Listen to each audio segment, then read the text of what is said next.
Ariko je nagira dutangurire ku makuru ya hano mu gihugu cy'u Burundi gatoya ni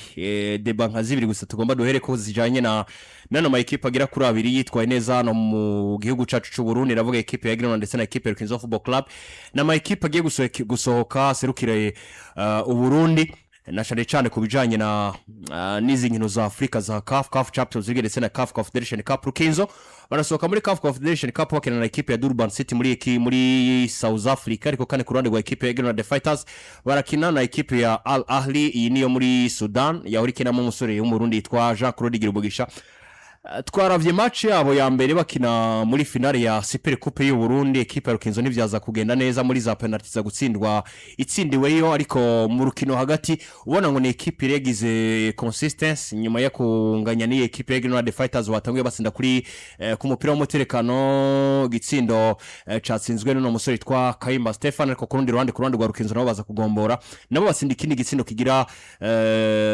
ukunganya hagati yabo na equipe ya yuno mugwi wa Aigle the Fighters abantu benshi bati uko tubonye urukino bamwe bati ndabona kumenga birahagije kubona equipe ishobora kuja guhiganwa mu nkino nyafrika kitwara neza abandi bakabaraba bakavuga bati byanga bikunda hari aho tutaragira bivanye n'urugero tubona nyize equipe zigira kuri zibiri iyo Chris uri kuraraba izi equipe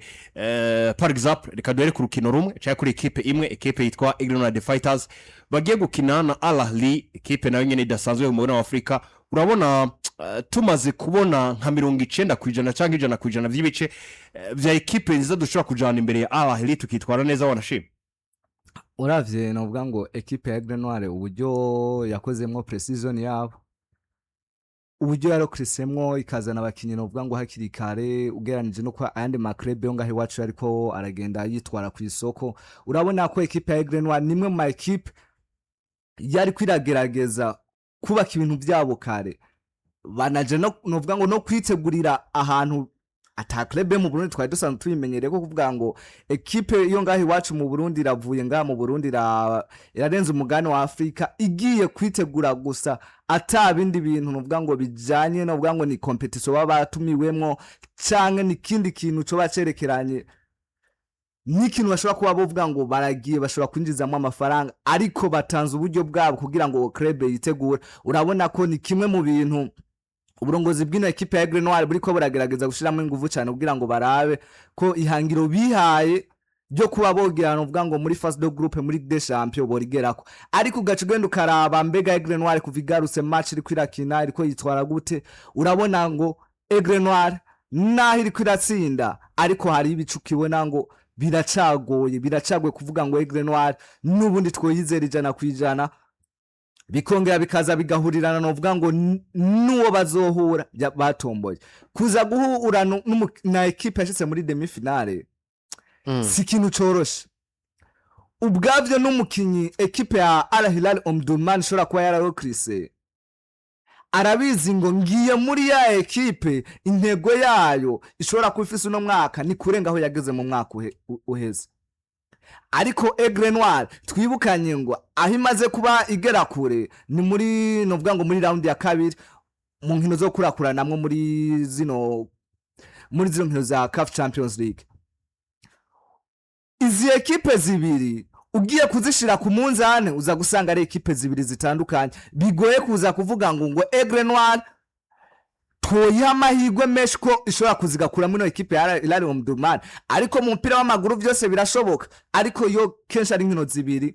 sinkunda kubiha amahigwe cyane match imwe birakunda ukaza ugatsinda igitsindo kimwe minota 90 bikanga ko novuga ngo adversaire waza kuba kigomba ariko iyo agiyemwe match gira kabiri biba bigoye cyane ukagenda kurana novuga ngo kuri karite novuga ngo z'abakinyi uza gusanga ntaho bahuriye n'aba Aigle Noir nimba tuko turavuga ngo Aigle Noir yarasumye abakinyi beza ariko ni kugenda kuraba ngo mbega abakinyi b'abanyamahanga bavuye ayo makrebe bakinira mu bihugu byabo muri championnat yabo ubwayo yinjira muri championnat aje guhangana kugira ngo atware igikombe ni ya makrebe naho byoshike gatwara igikombe ashobora kuba aza nk'aya ma equipe aje guhangana novuga ngo muri ano ma competition ya CAF uza gusanga ahanina no makrebe inyisho ari oya ariko ugiye kuraba equipe ya no ekipe ya Al Hilal Omdurman Yeah. abakinyi igenda isinyisha umunsi ku munsi uza gusanga benshi barakinira ibihugu byabo imiguseruka ya gihugu yabo ariko ugiye kuraba muri Aigle Noir aba bakinyi uzosanga nta mu miguseruka ya gihugu yabo biragoye ko baronka umwanya bivuze ko karite y'abakinyi ekipe ya Al Hilal Omdurman ifise karite y'abakinyi ekipe ya Aigle Noir ifise biratandukanye rero kuvuga ngo ekipe ya Aigle Noir ngo twoyizera cyane naho novuga ngo Reverend ko yavuze ngo bo biyubatse ku buryo ata ekipe ya muri kano karere nimwe boshobora kuba batinya guhangana nayo biteguye guhangana kandi bakayikuramo ariko ugiye kuraba ego ivyo barabivuga bivanye n'integuro bo babona novuga ngo bakoze ariko ugiye kuraba ibirukuri ukaraba na ekipe batomboye biragoye cyane nukurinda tukaraba birashoboka mu mpira w'amaguru nakidashoboka ariko iyo bimaze kuba match zibiri Jesse nkunda kwanda biha amahirwe mvuga ngo ya mahirwe arakunda gukora muri match zibiri ikindi novuga kuri Aigle Noir uravye ndavye ry'amajambo yavuze Reverend kuriyo ni novuga ngo ni cizere kuri novuga ngo ku nkanyire equipe nka president wa equipe kubera ko uravye reba yagize recruitment manini cyane uravye nko kubakinyi yinjijemwo mugarije yinjizamwo barya abasatirizi ba Mohamed Kone yindizamwo urya Ariel Kofi n'amazina menshi yinjijemwo yinjizamwo abakinyi benshi urumva n'abakinyi afitiye icizere bivanye nabo asanzwe afise kuko ikije nabonye mu mupira w'amaguru burya umukinyi uzanye umukinyi ubu mwiteze k'ibintu byinshi kuvuga rero ati twebwe turafise ihangana nka Aigle Noir kuri Al Hilal tubona ko ikomeye cyane yegukanye n'igikombe muri championnat yabo ni equipe ubona ko ikomeye cyane ariko kuri Aigle Noir nayo uravye ni Aigle Noir kuva novuga ngo mu mwaka dutanguye imaze gutwara ibikombe bibiri ni equipe ubona ko mu gihugu ihangana ku zindi equipe zose je ikintu mba mbona ikibazo kiba kiri kuri Aigle Noir ni mu busatirizi bwayo mbona ko umenga buracafise akabazo ukuntu ugigenda rya ntuze yajya buracafisemo ikibazo cyane ko urabona mu busatirizi hari ukuntu abakinyi ba Aigle Noir hari akantu bafise basumbije izindi ekipe kujya kuntu bakuranye usanga bakoperetana ukuntu rero iyo hamaze kuvamwe umwe hari ikintu nyene mu bandi bakinyi menga barabuzemwe uretse ko gusa bisa n'ibiriko birasambuka ko havuyemo abakinyi benshi uyu Mohamed Kone ariko hari ikintu nyene ati batarashobora kwizuzanya n'abandi y'abandi bakinyi akiburamo sinshobora kuvuga ngo ntago Aigle Noir ngo tutoyiha amahirwe burya equipe irinzi isohoka nuko bifise nayo ikindi kintu yibitseko Aigle Noir hari ikintu no muzi abantu iyo tubonye kumva ko equipe Al Hilal Omdurman yatomboranye na Aigle Noir buri abantu ntitugomba kwifata minenegwe ko ino ni equipe nkuru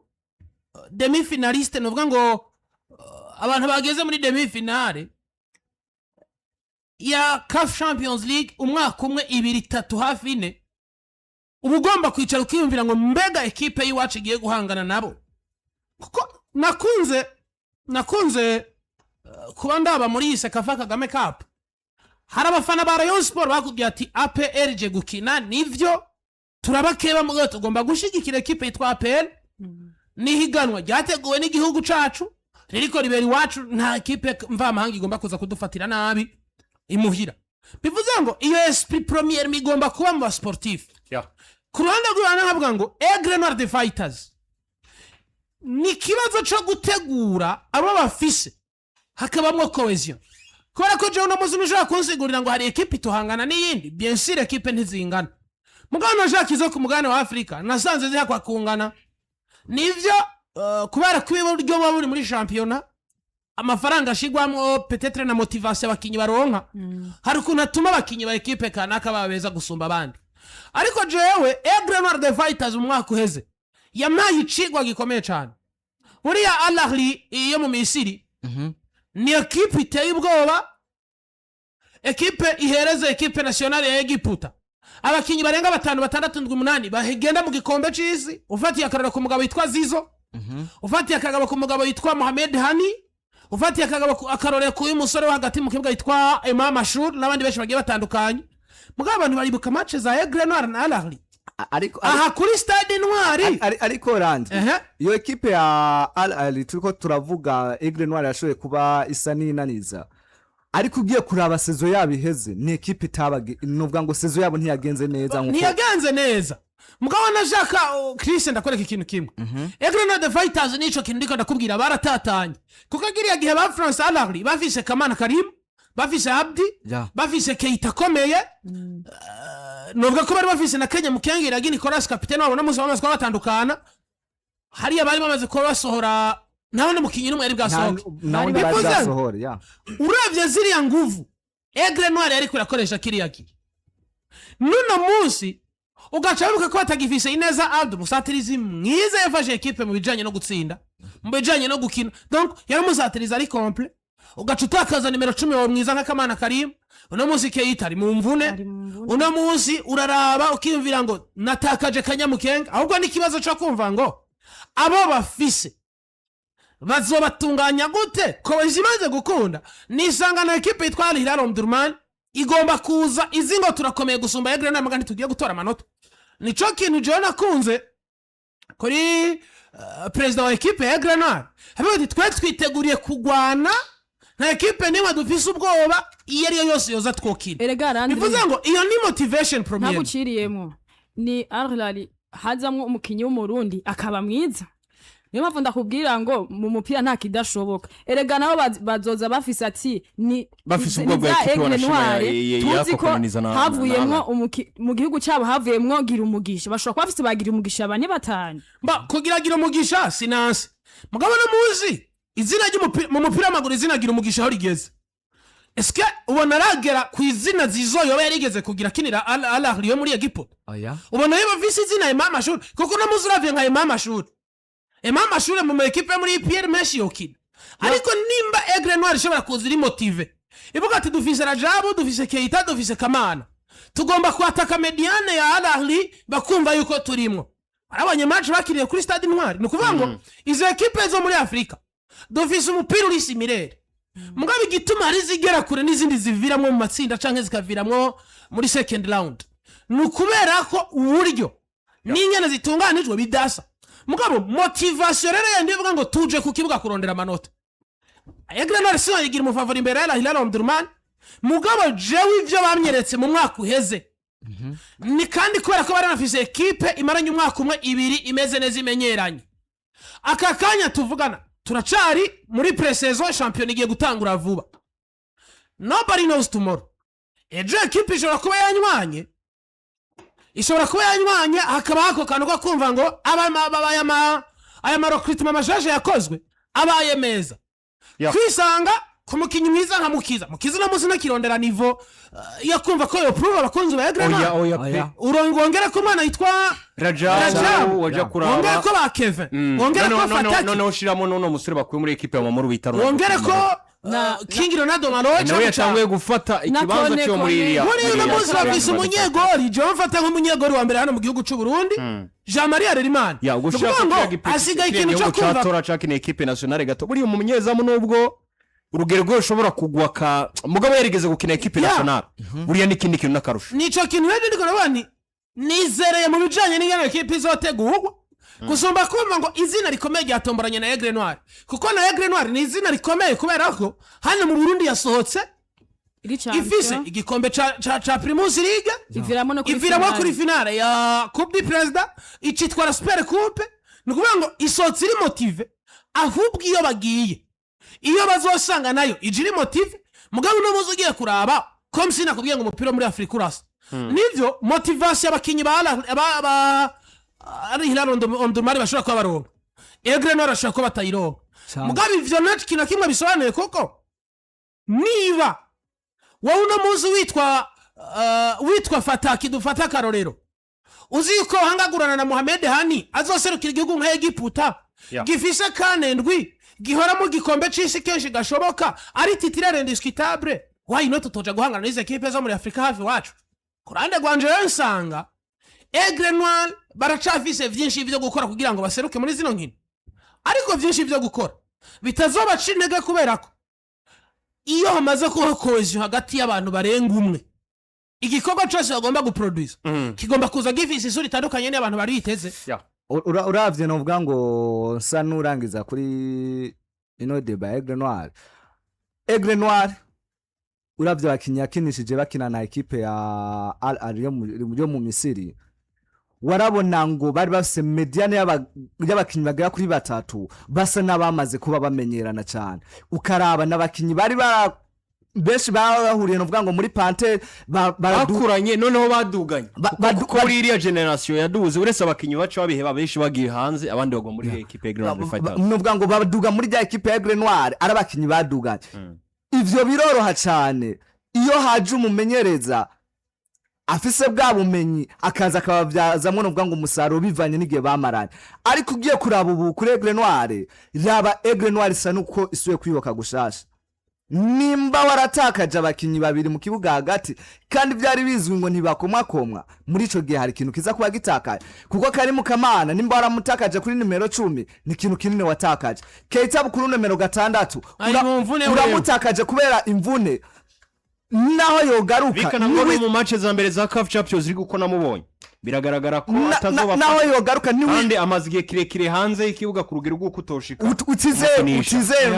ngo mbega Keita azogaruka ari kuri ya nivo nyene nkuko yari ameze uza usanga bigoye igihe kimaze no vuga ngo ari mu mvune n'ikinini gendura mu usatiriza nta muntu numwe atazi ngo kuva Ineza Abdi asoka muri no equipe ya Aigle Noir twarabibonye ngo ibisindo birabuze muri no equipe ya Aigle Noir kirabaye ikibazo kwibaza ngo mbega Aigle Noir biriko bigenda gute ko tubona ibisindo byabuze iyo ino equipe ya Aigle Noir itaza kubifise Nicolas Kanyamukenge ikagira na Juma Beza ino equipe ya Aigle Noir vyari kugurana kuntu twari igikombe mu gihe equipe ya Buma muri ari kuguma ku murindi yari iriko cyo kimwe na equipe ya Flambeau du Centre vyaragaragara ngo mu busatiriza ari kintu cyatakaye kandi nababakinyi bashobora kuba bagaburira bwa busatiriza ndavuga numero 10 biraboneka ngo kumusubiriza nibiriko biroroha ari wantu je mfite amakenga nkavuga ngo nimba Aigle Noir bihayihangiro ko bashobora gukura muri equipe ya Hilal Omdurman je ndabibona kari n'ikintu kidashoboka bigoye ariko nimba bihaye ngo equipe ya Hilal Omdurman nimba yo dukuramwo turabe mbega dukwemwe mu buryo bwuhe kuburyo dushobora kubakiraho dutegura ibintu byo mu myaka iri imbere aribwo buryo mbora bwiza Aigle Noir ashobora kuba yo kwifashisha kugira ngo mu myaka nk'itatu canke 2 iri imbere ishoye kuba nayo yogera munovuga ngo muri ano matsinda ya CAF Champions League mugabo urabona ikintu ca mbere je no munsi ndiko ndakubwira niba Aigle Noir tubona yuko hari amayelema yatakaje kandi amayelema yaramaze kunywana hakaba bari bamaranye igihe kirekire uravye nko babigarutse ko Abdi ukaraba umugabo witwa Kamana Karim ukaraba Keita uko nawe ndamufata nko mubo batakaje kubera ko kino gihe ntaca ariko arabafasha ari mu mvune ariko equipe yari hari mu mwaka uheze n'ubundi nubwo harabagiye benshi barasigaye rero muri iyo we ibiroroha kwintegra bashasha ku bakinyi bahahora bamaze kugira iyo experience y'ingene kwa Aigle Noir bahaba nico equipe exija nico umukinyi agomba gutanga ku giti ciwe una munsi urabe barasigaranye umugabo yitwa Fataki duvatiye nko mu batitirere barasigaranye umugabo yitwa Fataki barasigaranye Juma Mzande barasigaranye Keve barasigaranye Kaimba barasigaranye defense centrale yatakaje kapitene gusa barasigaranye Sosthene barasigaranye Mukiza barasigaranye na Rajab noneho na Jamari burya nuwabo wongera mworo prise experiment burya sinzi kuri kurabona umukinyi yitwa Parfait irakoze Parfait n'umukinyi mukuru kuko rimwe na rimwe niyazokina niyatazokina ni wa mukinyi ubona ko afise DNA ya Aigle Noir burya sinzi ko abanye mu nkino ziheruka za CAF Champions League no mu press conference yose Jimmy yakoze yajana na Parfait noneho hari warashima nuriya jambo ya nuriya muhungu witwa Jamarira dukunda yahaye ugitanga kapitani mana kiri umupira mwiza cyane voilà uyu muhungu witwa Parfait ashobora kuba atekeye iryo jambo muri we niyo baba bari muri vestiaire abizi yuko atari umutitirere muri equipe ashobora kubwira mugenzi we akaryumviriza kuko hari ibintu bigaragara iyo naravye Parfait mu buzima busanzwe n'umuntu agaragara nk'umuntu ari sage haba bana bakinyi ba Aigle Noir ubigarutse ko kuno kongeramo ba Mohamed Kofi kongeramo jewe mbona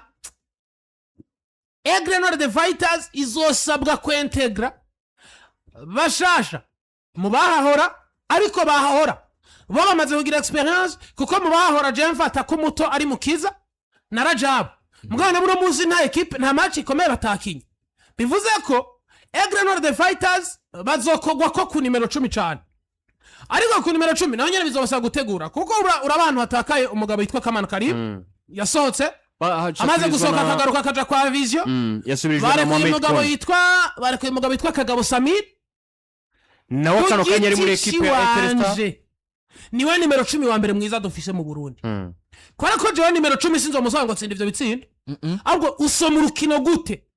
abandi bariko bakora muvuma gute bisunze wowe ingene uhagaze mu kibuga ahandi ragenda kumva bamureko yagiye muri Interesta bwana Patrick akakanye tuvuga hano uko mutari muri ko muri rengagiza bakuzaniye umugabo bita Mohamed Kone n'umugabo Kone ramaze muravye mu match n'umugabo ego match y'ubushize yarukinze yaramunani ariko n'umugabo ona yamunaniye cyane rega bivanye na Kone yarafise mu kibuga adashobora gusoka atagwaye igitsinda ahubwo aho rero nuca wibaza ngo muri gitema bagize bararonse Mohamed Kone jana naravye match za ni nimero 10 ariko basi ariko nayikina neza uravye basi ni nimero 10 muri ziriya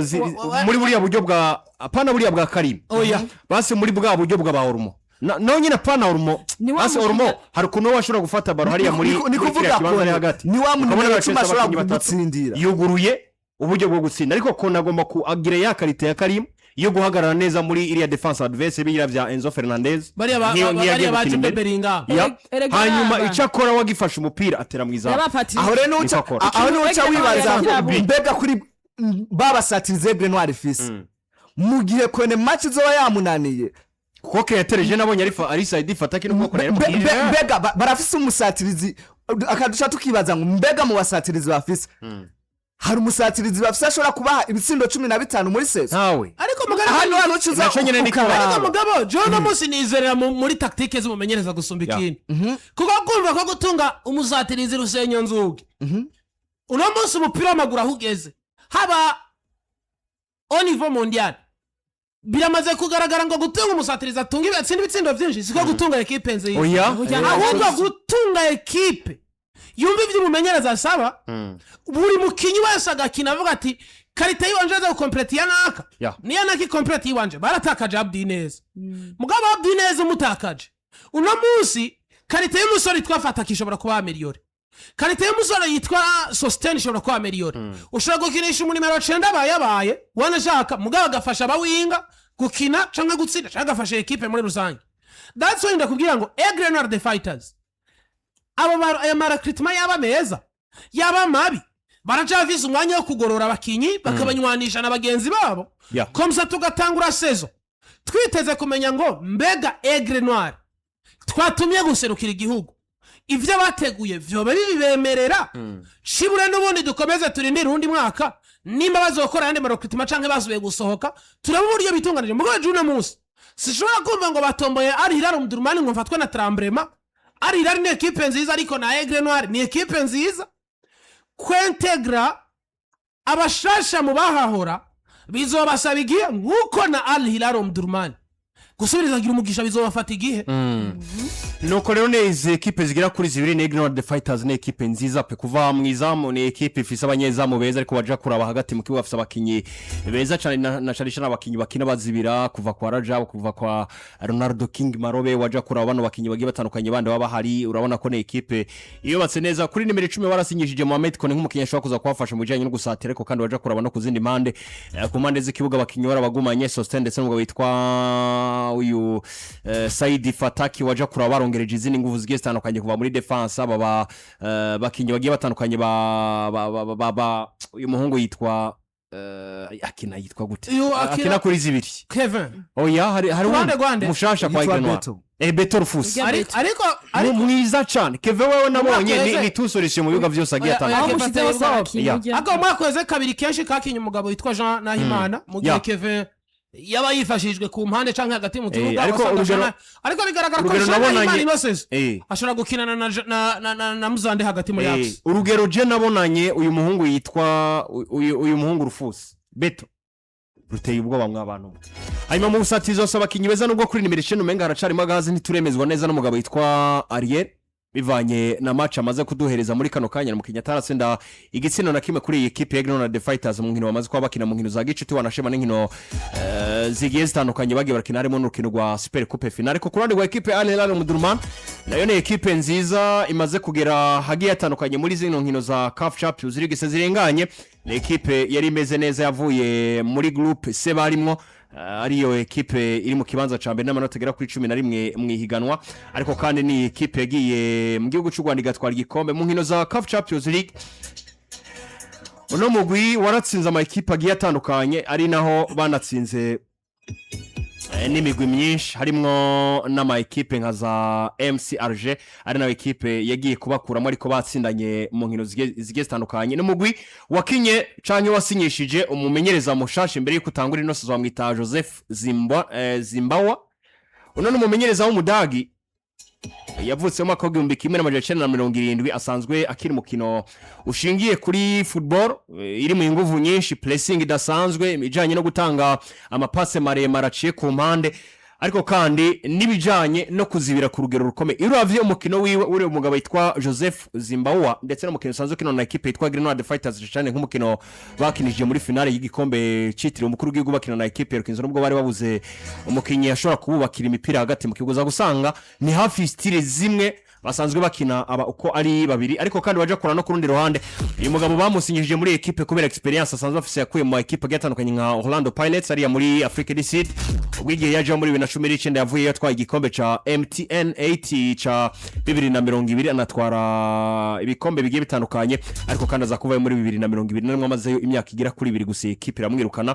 nyuma za kwerekeza muri equipe ya Raja Casablanca iyi equipe muri Maroc yayimenyereje kuva muri 2023 amaze kujayo agira sezidasanzwe ubwo muri saison 2023-2024 yari yayimaze ari umumenyereza afise equipe itigeze itsindwa urukino na rumwe yitwa Raja Casablanca atwara igikombe ca Botora n'ibindi bigiye bitandukanye nyuma yavuyeyo noneho yaje muri equipe ya Hilal Omdurman azanywe ahanini mu bivugwa n'ibintu nka bibiri gusa canke